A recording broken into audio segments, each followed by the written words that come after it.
আসসালামু আলাইকুম everyone, welcome back to our new mini vlog. আশা করছি তোমরা সবাই খুব ভালো আছো। আলহামদুলিল্লাহ আমরাও খুব ভালো আছি। তো সন্ধ্যাবেলায় আমরা রেডি হয়ে গিয়েছি। কোথায় যাচ্ছি আমরা জলসার ইনভিটেশনে। চারিদিকে এখন ঠান্ডা পড়ে গেছে আর চারিদিকে সবার জলসা নিমন্ত্রণ পাবো।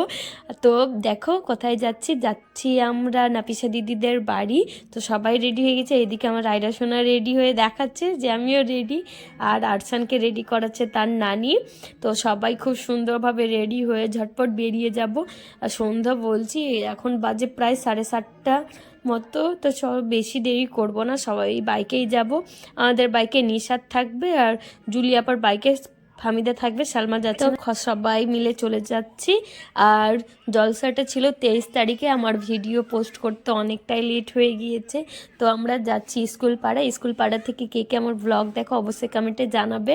তো বাইকে করেই যাচ্ছি, হালকা হালকা ঠান্ডা ছিল, বেশ ভালোই লাগছিল। আর পিছনেই ছিল আশপাশ জিজুরা, দেখো চারিদিকে দোকান বসেছে। তো বলতে বলতেই আমরা চলে এসেছি দিদিদের বাড়ি।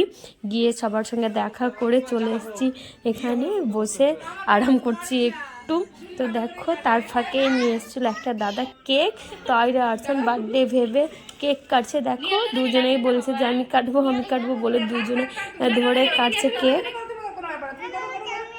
হ্যাঁ দুজন মিলে বুনু আর তুমি হাত দিয়ে দুজন কাট। এ হ্যাপি বার্থডে।